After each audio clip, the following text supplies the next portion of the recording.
저희들이 예수님의 명령을 살펴보고 있습니다. 서로 사랑하라. 내가 너희를 사랑한 것 같이. 예수님이 모델이 되어 주셨죠. 그래서 우리가 정말 예수님의 사랑을 받은 제자라 하는 것을 인지한다면 우리가 부족해도 예수님이 하신 본을 모델 삼아 사랑할 수 있다 그랬습니다. 지지난주에는 이제 내 양을 먹이라 그렇게 말씀하셨습니다. 너가 나를 사랑한다고 생각한다면 그 사랑을 보이는 가장 좋은 길은 내 소원을 들어주는 건데, 내 소원은 내 양들을 너가 대신해서 먹여주는 거다 그랬어요. 그 말씀을 하시면서 사실 예수님은 그 베드로의 마음에 비어있던 그 사랑의 탱크를 채워주는 일을 하셨고, 또 그 베드로에게 다시 한번 기회를 주는 그런 사랑을 보여주셨습니다. 내 양을 먹이라 하는 이 일은 그냥 들판에 나가서 이제 막대기 들고 양을 치는 그런 일이 아니라는 거죠. 예수님 대신해서 그 부모가 되어 주어야 한다 하는 이야기입니다. 선한 목자로서 자기 목숨을 걸고 양떼를 지키려면은 부모가 아니면은 그런 일을 할 수가 없는 거죠. 여러분이 여러분의 자녀를 그렇게 잘 지킬 수 있는 것도 부모이기 때문에 그렇다 여겨집니다.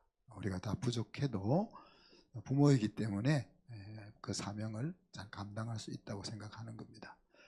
오늘 예수님의 세 번째 명령은 내 안에 거하라. 구체적으로는 내 사랑 안에 거하라 하는 명령입니다.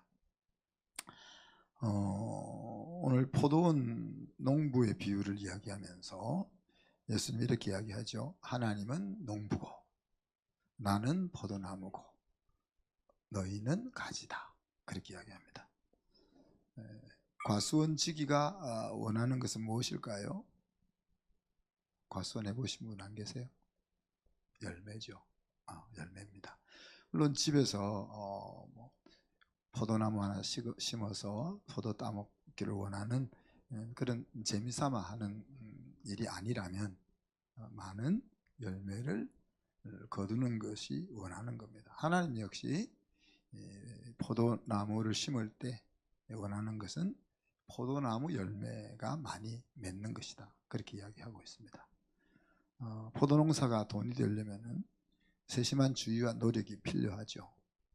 포도나무는 사실 좀 거친 토양에 심어도 되지만 더 좋은 열매를 맺게 하기 위해서 좋은 토양에 심어야 되고, 또 경지를 정리해야 되고, 울타리를 쳐서 들짐승이나 여우들이 포도를 따먹지 못하게 보호해야 되고, 포도나무가 처지지 않도록 막대기로 받쳐야 되고, 그렇게 하면서도 3, 4년을 기다려야 포도를 수확할 수가 있는 거죠.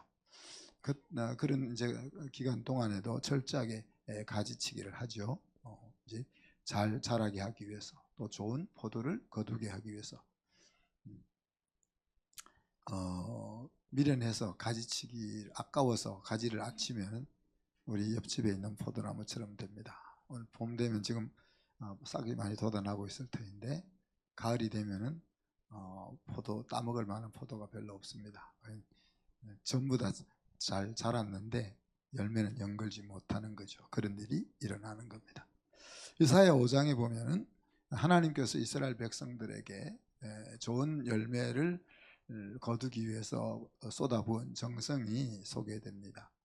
내가 나의 사랑하는 자를 위하여 노래하되 나의 사랑하는 자의 포도원을 노래하리라. 나의 사랑하는 자에게 포도원이 있으며 심히 기름진 사내로다. 땅을 파서 돌을 제하고 극상품 포도나무를 심었도다. 그 중에 망대를 세웠고 그 안에 술터를 팠었도다. 좋은 포도 맺기를 바랐더니 들포도를 맺혔도다. 이렇게 이제 계속 이어져 나갑니다. 하나님이 이렇게 이야기하죠. 조금 전에 말씀드렸다시피 포도나무는 아무렇게나 심어도 잘 자라는데, 특히 심히 기름진 산에 포도를 심었다는 겁니다. 그리고 땅을 개간해서 땅에 있는 돌을 다 제거하여서 포도나무 뿌리가 잘 내릴 수 있도록 그렇게 했고, 거기다가 최고의 상품의 포도 품종을 가져다 심었다. 그리고 망대를 세워서 여우들이 침입하지 못하도록 보호했고, 또 술틀을 크게 만들었다 그랬어요. 이건 이제 포도원을 가꾸면서 벌써 3년 뒤에 4년 뒤에 수확할 것을 기대하면서 큰 포도를 짜서 술 만드는 틀을 준비했습니다. 그리고 3년을 기다렸죠. 그런데 3년 뒤에 맺혀진 포도는 뭐라고요? 먹을 수 없는 들포도를 맺혔다. 그런 이야기입니다. 자, 예수님께서 이 비유를 드시면서 누구를 생각하실까요? 제자들을 생각하는 거예요. 그리고 저와 여러분을 생각하는 겁니다. 이 제자들이 만약 잎만무성한 가지 같으면 어떡할까? 그런 생각을 하는 거죠. 잎만무성한 성도가 되면 어떡할까? 그런 생각을 하는 겁니다. 예수님을 믿는다는 이름은 있는데 능력이 없는 그런 사람이 되면 어떡할까 하는 염려를 하시는 거죠. 여러분, 잎만무성한 가지가 되는 길은 종교인으로 사는 겁니다. 하나님의 뜻과 인도하심을 따르지 않고 묵살하면서 살면 잎만무성한 종교인이 됩니다. 그리고 입으로만 혹은 머리로만 신앙생활을 하면 몸과 마음과 삶이 따르지 않고 머리와 입만 가지고 신앙생활을 하면 이런 종교인이 되는 거죠. 또 자신의 본성을 따라 욕심을 따라 그렇게 살아가면 보이는 대로 편안한 대로 그렇게만 살아가면 잎만무성한 가지가 되는 겁니다. 잎만무성한 가지가 되면 생명을 가지고 있음에도 불구하고 그 생명을 나타내지 못하는 거죠. 하나님을 모시고 있으면서도 하나님의 능력을 경험하지 못하고 살아간다는 이야기입니다. 경건의 모양은 있으나 경건의 능력이 없어. 그래서 인생을 신나게 살지 못하고 따분하게 사는 거죠. 라오디게아 교인들처럼 차갑지도 않고 뜨겁지도 않은 인생을 삽니다. 부유하지만 하나님 좋으신 분이지만 하나님이 없어도 불편함이 없는 그런 인생을 사는 거죠. 네. 하나님 나라에 대해서는 무기력한 인생이라 그렇게 말할 수 있는 겁니다. 그런 인생이 되지 않게 하기 위해서 예수님은 제자들에게, 저와 여러분에게 이 말씀을 하고 있는 겁니다. 하나님은 이게 자기의 자녀들이 열매 맺을 수 있는 길을 조금 전에 이사야서에서 말씀한 것처럼 그렇게 준비를 다 해놓으셨다는 이야기입니다. 좋은 열매를 맺을 수 있는 두 가지 길은 뭡니까? 깨끗하게 되어야 되고 또 줄기에 붙어 있어야 합니다. 2절에 보면 깨끗하게 되어야 된다 했는데 하나님이 깨끗하게 가지치기를 하셨다 그렇게 이야기하죠. 자, 어떤 가지를 치나요? 포도나무 가지를 쳐보신 분 계시나요?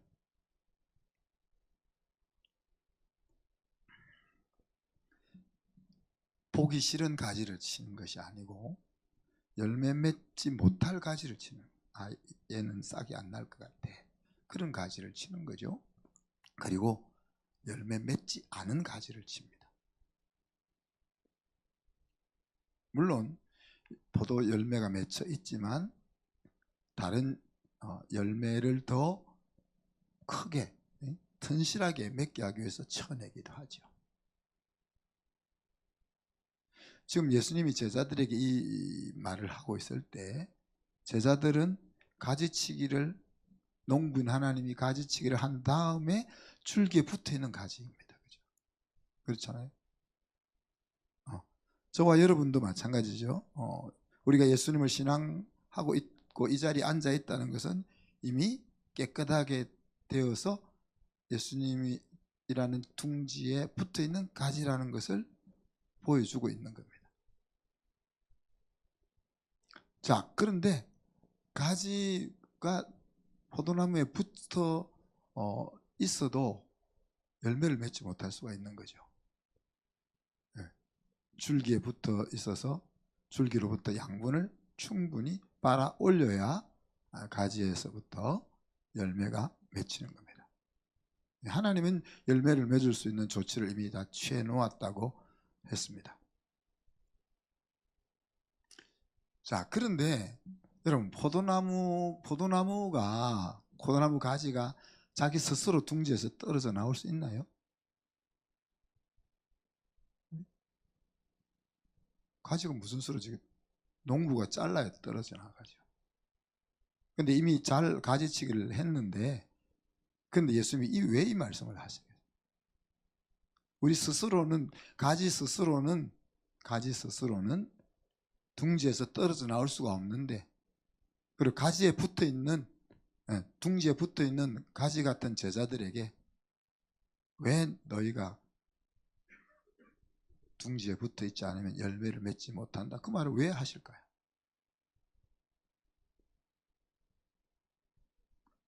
둥지에 붙어 있지만 떨어져 있는 가지 같은 존재가 될 수 있다는 겁니다. 무슨 말입니까?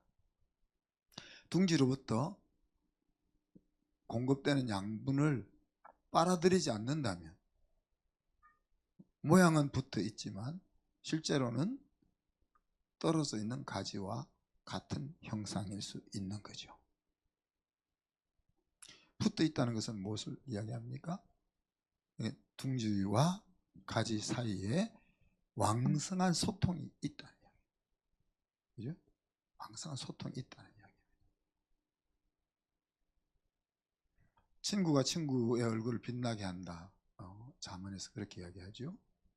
그래서 내가 이렇게 스피릿이 살아있는 친구랑 같이 사귀면 나도 스피릿이 살아있는 사람이 되고, 세상 즐기는 거 좋아하는 친구랑 같이 같이 있다 보면 나도 어느새 그런 모습으로 산다 하는 이야기잖아요.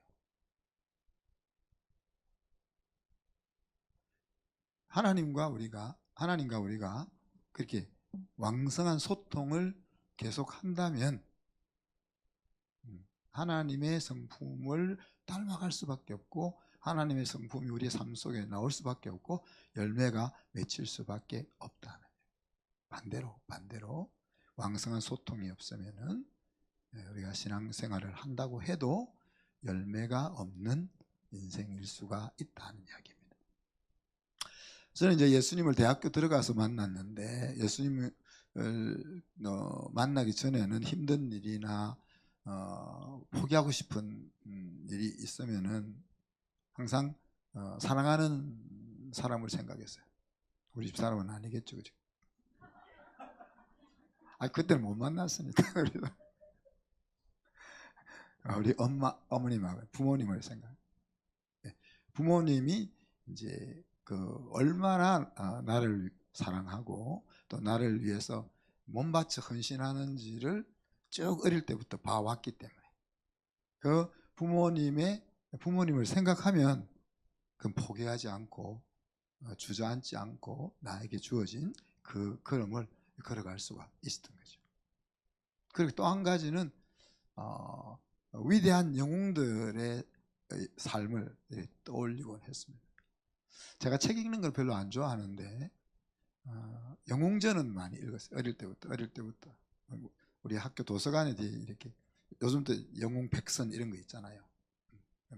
우리나라의 위인들 또 세계의 위인들, 그런 거를 읽으면서 그 사람들이 어떻게 그런 위대한 삶을 살 수 있었는가 하는 책들을 많이 읽었어요.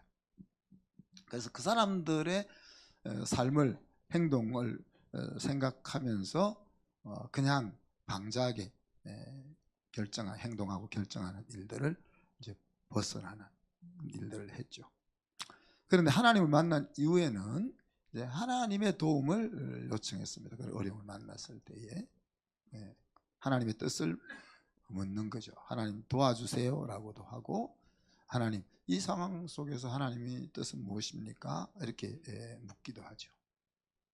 그리고 그러면서 이제 넘게 하시면 넘는 것이고, 그러다 보면 이제 배짱이 생기는 거예요. 넘게 하시면 넘는 것이고, 넘지 못하게 하시면 안 넘는 것이고. 우리가 스트레스를 받고 계속 힘들어지는 이유가 뭡니까? 내가 마음 먹고 계획하고 생각한 것은 꼭 이루어야 된다고 생각하기 때문에 그런 거예요. 내가 어떤 사업에 성공을 해야 되겠다. 그리고 계획을 세웠어. 근데 그 계획이 틀어지고 잘 안 되면 스트레스 받잖아요.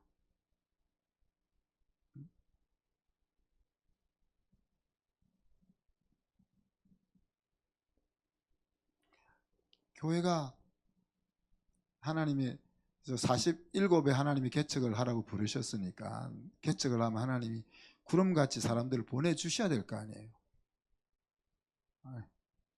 안 그러니까 스트레스 받는 거죠. 왜?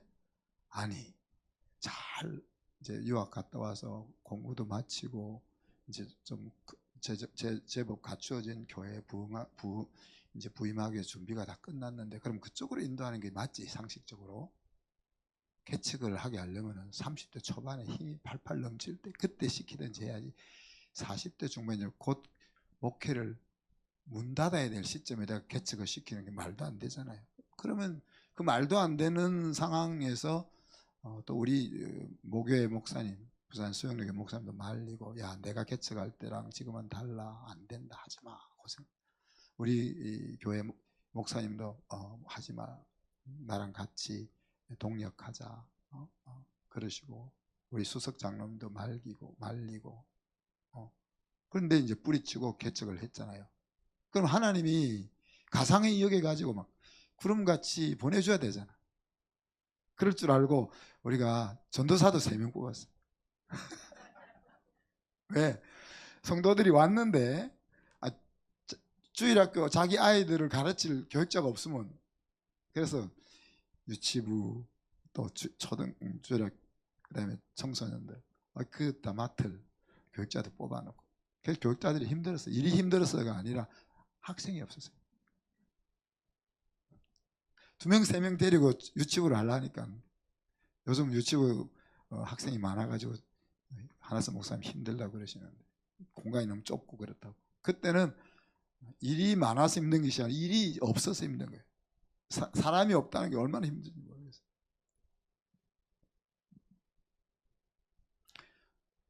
그래서 야, 이거는 하나님 이제 접어야 되겠습니다. 그렇게 한 2년 되고 나서, 아니 불렀으면은 인도를 하셔야지. 불러놓고는 그냥 내 혼자 나 혼자 이렇게 팽개치고 놔두면은 내가 뭐 먹고 살 일이 없어서 목회하는 것도 아니고, 내가 잘 다니던 직장을 그만두고 목회하라고 불렀으면 하나님이 제대로 인도를 하셔야지. 이렇게 제대로 인도를 못 하실 것 같으면 내가 목회를 말라고 합니까? 나 밖에 나가서 딴 일에도 얼마든지 먹고 살 수 있다고. 그래서 이제 처음으로 여러분이 공개하는 건데, 그때 있었던 사람이 누가 있나? 성혁진 형제가 있었죠. 그때 있었지만 일이 왜 일어난지 모르고, 제가 교회 주일날 교회를 안 왔어요. 그냥. 여러분만 교회 안 올 줄 아는지 아시죠? 저도 안 올 수 있어요. 교회를 안 왔다니까. 그게 난리 났지. 뭐 나유진 전도사 지금 목사님, 우리 사람하고 그때 김정성 권사님도 있었지. 목사가 말도 안 하고 교회를 안 왔으니 하나님, 나 이렇게는 목회 못합니다. 하나님이 교회를 세우든지 아니면 난 딴 길 가겠다. 그럼 또 하나님이 그때 알았다 그러면 될 텐데, 그래 내가 너와 함께 할게 또 그러시니까 또 그리고 나서 별 달라지는 것은 없었어요. 근데 그 말 확신을 주셔서 제가 하룻밤도 못 자고 그냥 돌아왔는데, 그 뒤부터는 뭐예요? 아까 제가 뭐라고 했어요? 넘게 하시면 넘는 거고, 넘지 못하게 하시면 안 넘는 거고, 그거를 굳이 내가 내 계획 세운 대로 이루어야 되겠다니까 힘든 거예요.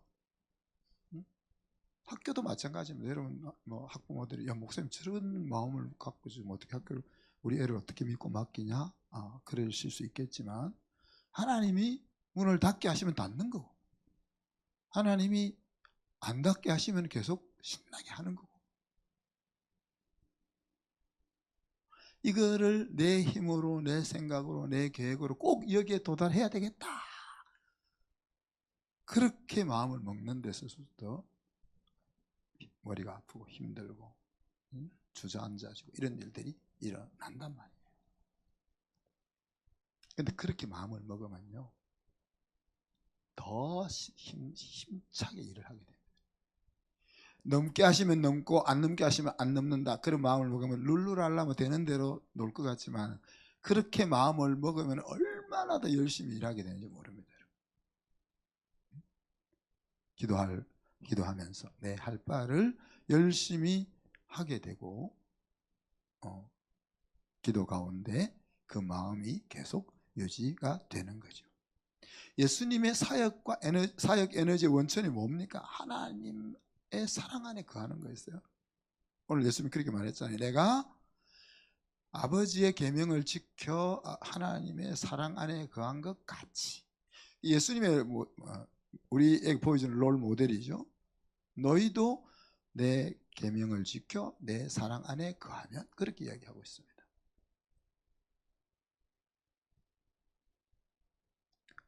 이 하나님의 말씀을 지켜 하나님의 사랑 안에 거하게 되는 일이 어디에서부터 가능한 겁니까? 하나님과의 깊은 교제에서부터 가능한 거죠. 그래서 마태복음 1장 35절에 보면 새벽 매명에 예수님이 일어나서 하나님 앞에 기도하러 가셨다, 그렇게 소개합니다.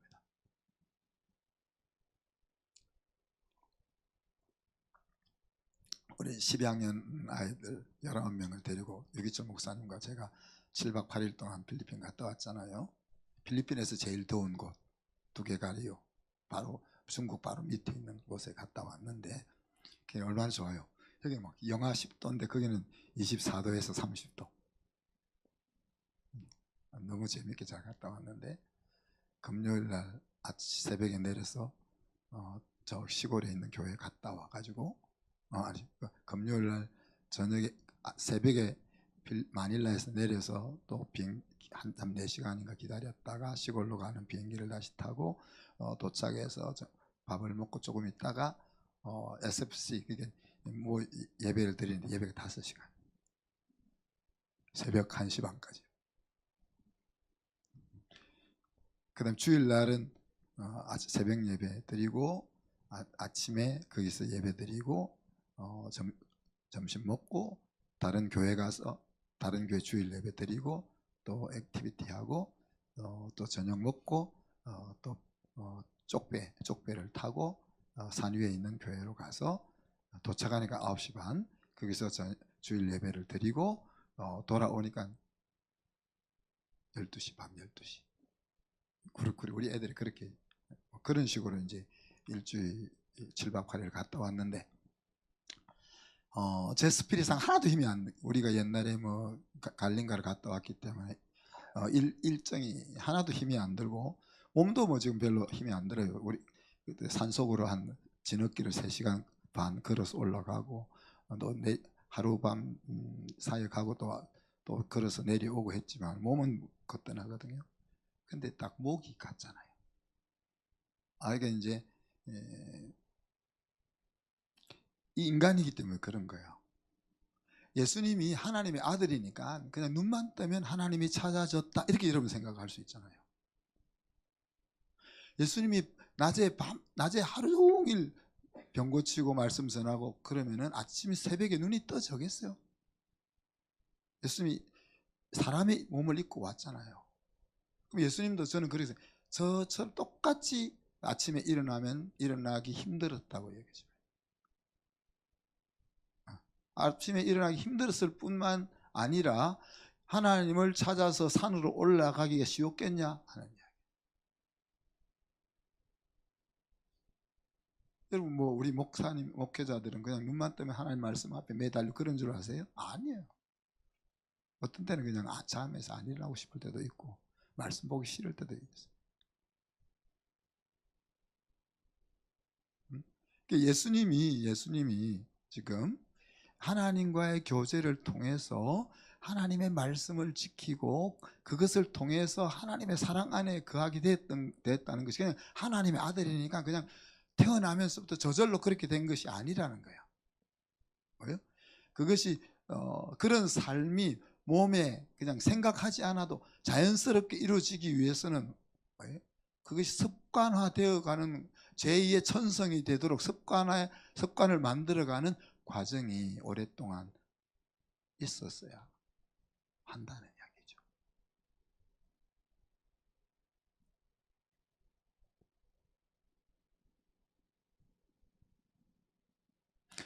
그래서 그렇게 하나님과의 교제에 훈련이 돼 있으니까 죽기 전, 십자가를 지기 전 겟세마네 동산에 가서 기도할 수 있는 거예요. 여러분 기도 하려고 애를 쓰지요, 그죠?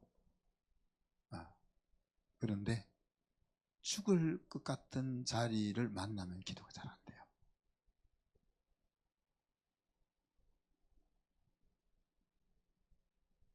우리 다빈이가 호주에서 공부할 때 2살 되었을 때, 2살이 아니고 2개월 되었을 때에 헤파토브라스토마, 그러니까 간 아세포종이라는 병이 발견됐잖아요.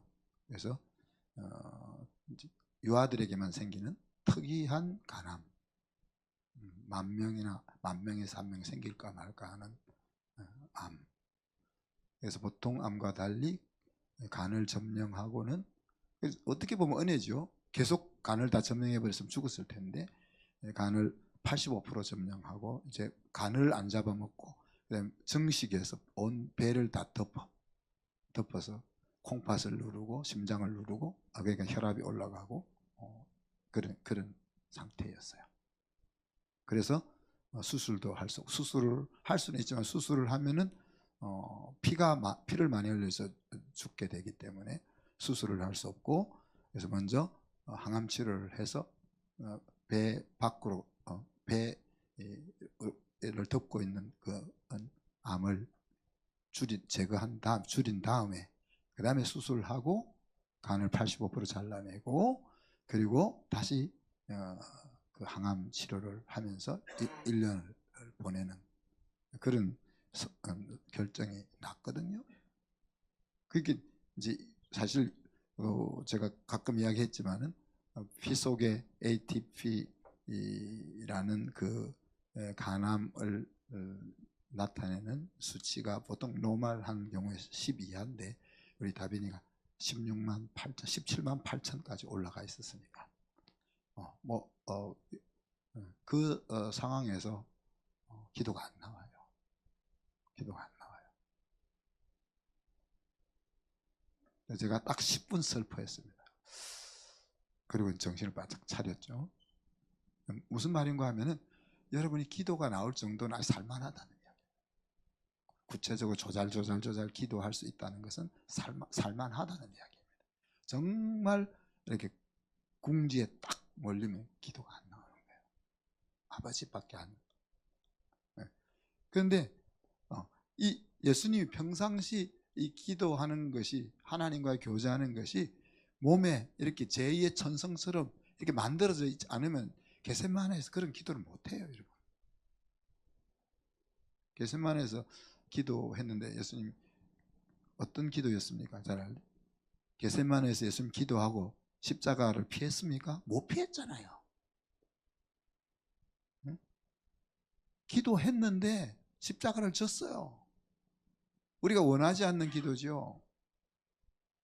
우리는 기도를 통해서 뭘 원합니까? 우리 앞에 우리가 만나는 그 장벽이 해결되기를 원하잖아요. 우리를 힘들게 하는 것이 없어지기를 원하잖아요. 근데 예수님은 그 겟세마네에서 기도를 하고 그 십자가를 지는 기도를 하는 거예요. 그런 기도가 그리 아무 때나 나올 수 있겠냐고요. 하나님과의 제2의 천성과 같이 되는 그런 교제의 훈련이 없이 그런 기도가 나오겠냐고요.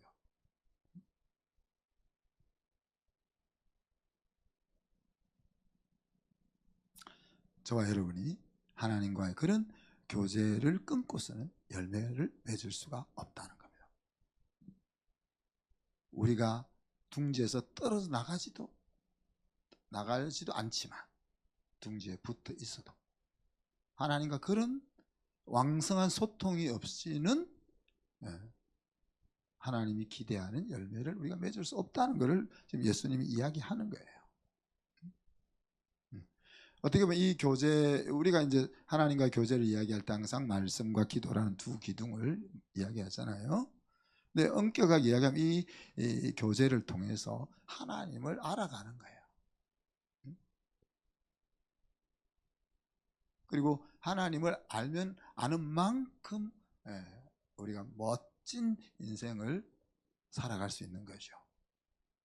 그래서 우리가 말씀을, 이 하나님과 교제의 두 기둥인 말씀과 기도를 생각할 때 말씀을 그냥 읽는 게 아니죠. 그죠? 내 마음속에 어떻게 자리하게 할까 하는 것을 생각하면서 묵상하면서 말씀을 읽는 거죠. 그래서 성경은 우리의 신비의 말씀을 새겨야 된다 그렇게 이야기하잖아요. 그래서 신비에 새긴다는 것은 말씀을 그냥 건성으로 사랑하라 그러면 그 사랑하라는 갑다 이렇게 이게 아니고 왜 사랑해야 되냐? 난 사랑하기 싫어. 사랑할 마음도 없지만 사랑도 잘 안 돼. 근데 하나님 왜 사랑하라 하지? 그렇게 계속 그 말씀을 곱씹고 반박하고 생각하고 이러면서 그 하나님 안에서죠 물론 그러면서 그 말씀이 우리의 마음속에 새겨지는 거예요. 특히 요즘은 생각하기를 싫어하는 시대잖아요. 생각하기를 싫어하는 영상으로 모든 것이 진행되는 이 시대에 이 생각하는 힘이야말로 우리가 그리스도인이 세상을 향해 가질 수 있는 가장 강력한 뭐랄까요 경쟁력이라고 볼 수 있습니다. 여러분 애들 다 생각 안 하니까 3초만 유튜브를 보다가 3초만 마음에 안 들면 딱 다른 채널로 돌리잖아요. 그런 시대에 우리는 말씀을 읽으면서 묵상하면서 생각하는 거예요. 생각하는 힘을 키우는 거죠. 그 생각하는 힘이 결국 우리를 공부하게 만들고 사업을 하게 만들고 문제를 만났을 때 뚫고 나가게 만들고 하는 그런 에너지가 되는 겁니다. 말씀을 읽고 묵상하고 생활과 연결시키고 그래서 삶의 현장에서 하나님의 말씀이 나와 함께 걸어 다니게 하는 그것이 이제 한 기둥이에요. 또 한 기둥 기도는 뭡니까? 우리가 보통 하나님 앞에 하나님 이렇게 도와주세요 이렇게 그건 주로 기도의 한 영역이잖아요. supplication 간구라고 하는 한 영역이에요. 기도는 그 간구라는 영역이 포션이 요만큼이고 나머지 영역이 더 많아요. 그죠? 그때 우리 요나를 한번 생각해 보세요. 요나가 하나님 앞에 기도할 때 어떻게 했어요?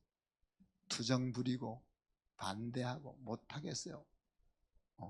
여러분 그런 기도를 여러분이 할 수 있어야 한다는 이야기예요. 어떻게 선교사가 저렇게 하나님 앞에 하나님 말을 안 들을 수 있냐 이런 생각이 아니라 어떻게 하나님 앞에 저렇게 따질 수 있냐 하나님 앞에 난 못하겠어요 하나님 안만 하라 해도 난 안 할 거예요 왜 해야 돼요 그렇게 따질 수 있나 하는 이야기입니다. 내 필요를 요청하는 그런 스플리케이션만 하는 것이 아니고 하나님 내 꿈을 이야기하고 또 내 고민을 이야기하고 하나님의 뜻을 묻는 것도 포함돼야 되겠죠. 그죠? 그렇게 기도할 때 하나님이 우리를 지도하시는 겁니다. 그런 말씀과 기도의 기둥을 통해서 우리가 하나님과의 교제의 그 소통이 원활하게 이루어지면 그 열매가 맺힌다는 이야기예요. 예수님과 접촉이 되어 있는데 하나님과 소통이 되어 있는데 열매를 못 맺을 리가 없는 거죠. 열매를 맺으면 어떻게 된다고요? 하나님 앞에 영광이 돌아간다. 자, 우리 아이들이 공부를 잘해가지고 좋은 학교를 가면 엄마 아빠가 영광스럽게 되잖아요. 아우 집사님은 어떻게 잘 키워가지고 그렇게 됐어? 속으로는 야 내가 우리 위해서 얼마나 죽을 힘을 썼는 줄 아냐 그러지만 그게 얼마나 우리의 자랑이 되고 기쁨이 됩니까? 그러면 엄마 아빠만 영광스럽고 끝나요? 엄마 아빠가 영광스러워지는 만큼 아이도 그만한 자리에 지금 가 있는 거잖아요. 소유리 문답 제일 첫 번째 나오는 게 뭡니까? 인간의 제일 되는 목적이 뭐냐? 물었을 때 뭐라고 했어요? 하나님 앞에 영광을 돌리고 영원토록 그를 즐거워하는 것이, 이것이 인간의 제일 되는 목적이다 그랬어요. 자, 하나님 앞에 영광 돌리는 것이 내 인생의 목적이면 나는 뭐냐? 우리가 이렇게 생각할 수 있어요. 그죠? 근데 나를 보면서 야, 너 어떻게 그렇게 멋지게 됐냐? 너야 하나님이 누구냐? 우리가 잘 되면은 우리가 잘된 모습 때문에 하나님이 영광을 받는다는 거잖아요. 그러니 하나님이 우리에게 모든 것을 걸 수밖에 없는 거고, 그러면은 우리의 삶이 하나님 앞에 영광이 된다는 말은 뭔 말이에요? 하나님 앞에 영광 돌리고 우리는 끝, 이게 아니고 하나님이 영광을 받을 만한 자리에 우리가 있게 되었으니까 우리의 삶이 얼마나 영광스럽냐 하는 것들을 내포하고 있다는 이야기죠.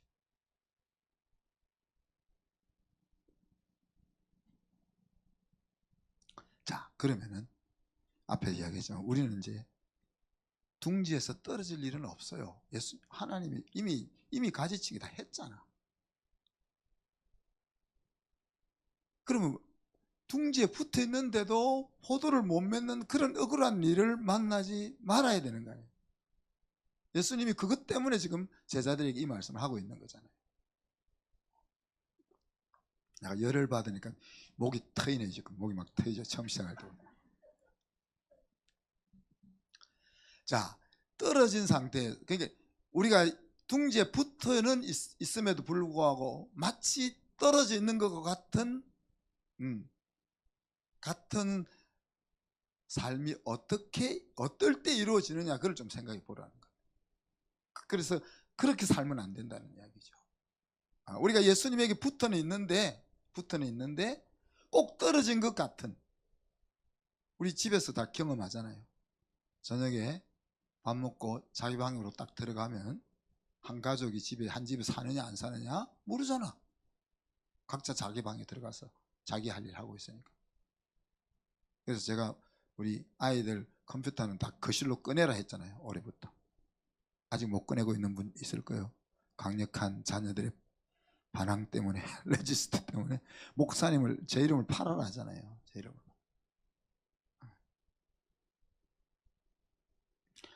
과업지향적인 삶을 살면은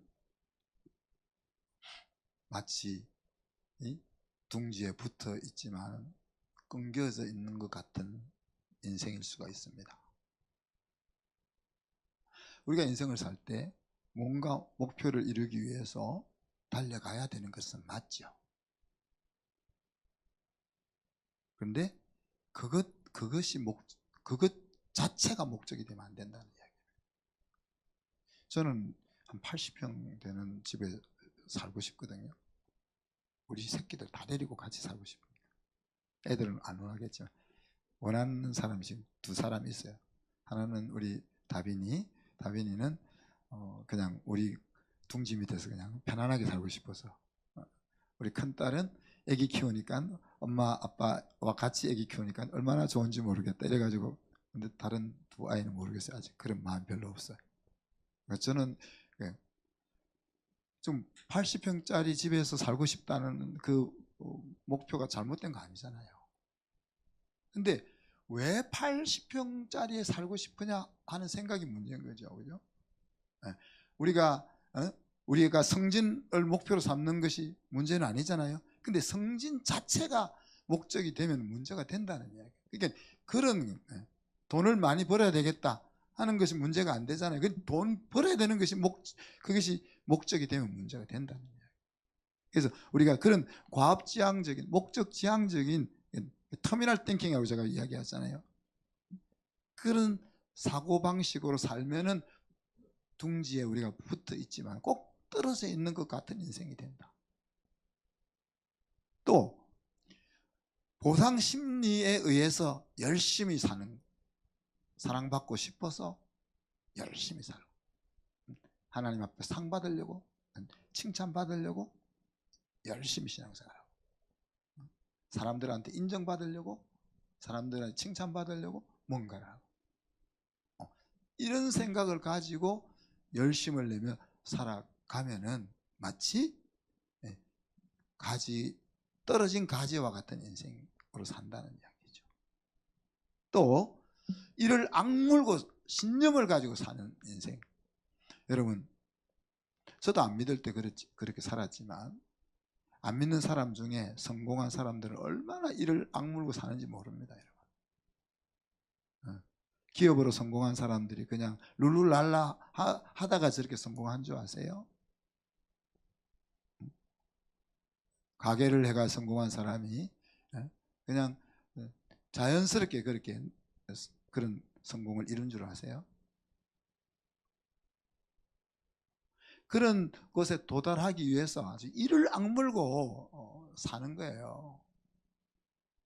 이 문제는 그렇게 이를 악물고 신념으로 살아서 성취는 하지만 많은 경우 인생이 망가지는 거죠. 제가 현대중공업 다닐 때 37의 최고 경영진에 올라간 이사가 있었어요. 그 사람 1년에 절반은 외국에서 살아요. 그렇게 살면 가정이 어떻게 되겠어요?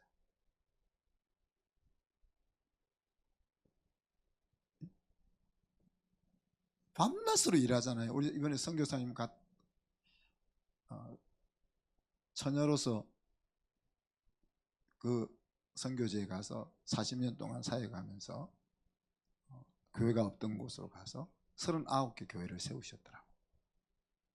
몸이 다 망가져 있는 거죠.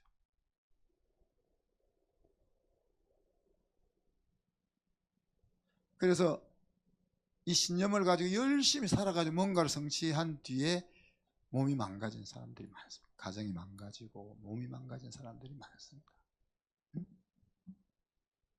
자, 하나님은 저와 여러분에게 열매를 보고 싶어 하신잖아요. 그죠? 그래서 열매를 맺을 수 있도록 다 가지를 치고 지금 딱 우리를 둥지에 붙여놓은 거야. 시간이 많이 가서 본래 아까 1부 예배 때는 2부 예배 때 다 설명을 해준다 했는데 간단하게 2부 예배 때도 간단하게. 자, 우리가 성경에서 말하는 열매는 크게 세 가지입니다. 하나는 성품의 열매죠. 그래서 우리가 하나님과 오래 교제하고 신앙생활을 많이 하면 할수록 사람이 야 멋있다, 가지고 싶다, 이런 사람이 돼야 되는 거예요. 갈라디아서 5장 22절 23절에 나와 있는 것처럼 다음에 기회가 있으면 더 살펴봅시다. 여러분, 성깔이 나빠도요 성품의 열매를 맺을 수 있어요. 그러니까 타고난 성격이 안 좋아도 성품의 열매를 맺을 수 있어요. 자, 우리가 가지고 있는 그 성격이 하나님 안에서 선하게 사용되어지게 되면 그것이 열매가 된다는 이야기. 예를 하나만 들면 고집스러운 건 별로 안 좋은 거잖아요.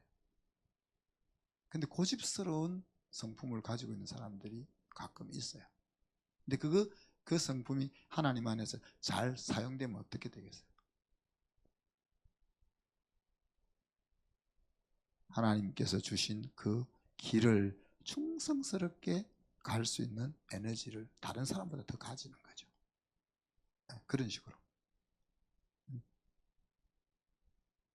시간이 없으니까 그만 설명하겠습니다. 두 번째 열매는 우리가 전도 열매죠. 뭐 우리가 보통 잘 알고 있는 열매입니다. 하나님이 우리에게 말씀하시는 삶의 현장, 이 전도 열매를 생각할 때는 모든 삶의 현장은 영혼 구원, 생명과 관계없는 곳이 없습니다. 다르게 이야기하면 우리가 생활을 하거나 공부를 하거나 직장에 다니거나 교회에서 신앙생활을 하거나 우리가 하고 있는 모든 삶과 생명을 살리는 일이 연결이 되어야 된다 하는 이야기죠. 에베소서에서 세월을 아껴라 라고 말할 때 그 세월을 아껴라는 말은 그냥 시간 관리를 잘해서 효용성 있게 인생을 잘 가꾸며 살아라 하는 말이 아니고 너에게 주어진 시간을 생명과 관련되게 사용하라 하는 이야기. 다시 말해 영원과 연결된 인생을 살아라 하는 이야기죠. 마지막 세 번째는 입술의 열매죠. 그죠? 입술의 열매를 일반적으로는 우리가 찬양이다 그렇게 말을 합니다. 물론 찬양이 입술의 열매인 것은 맞죠. 그러나 더 넓은 의미로 입술의 열매는 라이프 스타일이라고 생각하십니다. 우리의 삶의 스타일이 하나님을 찬양하는 그런 삶의 스타일일 때 그것이 하나님 앞에 영광이 돌아가는 것이다 하는 이야기죠. 그래서 이런 열매들을 통해서 하나님은 높아지고 싶은 거예요. 이런 우리의 열매들을 통해서 하나님이 높아지면 그것을 통해서 하나님은 우리를 명예로운 자리에 앉히고 싶어 하는 거죠. 그래서 오늘 말씀 엑스티킷은 나는 예수님의 사랑 안에 거할 것인가 하는 겁니다. 과일나무는 무엇으로 자기의 존재 가치를 드러냅니까? 아름다움 혹은 무성한 잎, 좋은 품종이다? 아니죠. 뭡니까? 열매로 자기의 가치를 나타내는 겁니다. 자신이 살아있다는 것과 자기가 유용한 존재다는 것을 열매로 나타내는 겁니다. 특히 포도나무는 더더욱 그렇습니다. 포도나무의 가치는 오직 포도송이밖에 없습니다. 만약에 포도나무의 성경에서 그렇게 이야기하죠. 포도나무에 포도가 열리지 않다. 아무 짝에도 쓸모가 없다. 왜? 포도나무는 땔감으로도 쓸 수 없다. 화력이 너무 약해서 그렇게 이야기를 하고 있습니다. 포도나무는 이스라엘을 가리킨다 그랬고 우리를 가리킨다 그랬습니다. 그러면 우리가 하나님 앞에서 세상 앞에서 우리의 존재 가치를 드러낼 수 있는 것이 무엇입니까? 바로 열매인 거죠. 내 인생에 어떤 열매가 맺히고 있느냐. 그것이 나의 가치를 나타내는 겁니다. 여러분 한번 생각해 봅시다. 나는 어떤 열매를 지금 맺고 있는가? 다시 한번 우리가 명심해야 될 것은 하나님께서 보고 싶은 가지는 이쁜 가지가 아니야. 열매가 맺혀 있는 가지지. 그리고 이왕이면 그 열매가 주렁주렁 맺혀 있는 가지, 그 가지를 보고 싶어. 그리고 그렇게 주렁주렁 열매를 맺는 비결은 뭐예요? 나의 사랑 안에 거하라 하는 겁니다. 그렇죠? 어떻게 해요? 예수님이 어떻게 하나님의 사랑 안에 거하셨나? 하나님 아버지의 말씀을 지켜서. 그러면 우리가 어떻게 예수님의 사랑 안에 거할 수 있는가? 그것은 예수님의 명령들을 지켜서. 예수님의 명령은 뭡니까? 우리가 두 가지 살펴봤잖아요. 서로 사랑하라. 또 내 양을 먹이라. 오늘 말씀은 내 안에 거하라. 그래서 우리가 앞으로 말씀을 공부하거나 성경을 읽을 때 집중해야 되는 것이 뭐예요? 예수님이 지금 나에게 부탁하고 있는 명령이 뭔가? 그것을 찾아서 그것을 지키면 뭐예요? 지키면 우리가 하나님의 사랑 안에 거하는 것이고 또 하나님과의 왕성한 소통이 이루어지고 있는 것이고 열매 맺는 인생이 되어지는 것이고 하나님 앞에 영광을 돌리는 것이고 우리도 영광스러운 삶을 살게 되는 것이다 하는 겁니다. 기도합시다. 하나님 사랑과 은혜를 감사합니다. 저희들을 주님께 붙어 있도록 가지를 자르지 않고 남겨주심을 감사합니다. 우리에게 양분을 공급해 주실 플랜을 갖고 계심을 감사합니다. 우리에게 열매를 기대하고 그 열매를 통해서 영광 받기를 계획하고 기다리고 계심을 감사합니다. 저는 우리의 인생이 하나님과의 왕성한 소통을 통하여 열매 맺는 인생이 되게 하시고 보람 있고 가치 있는 그런 삶으로 저희들을 이끌어 주옵소서. 감사드리며 예수 그리스도 이름으로 기도하옵나이다. 아멘.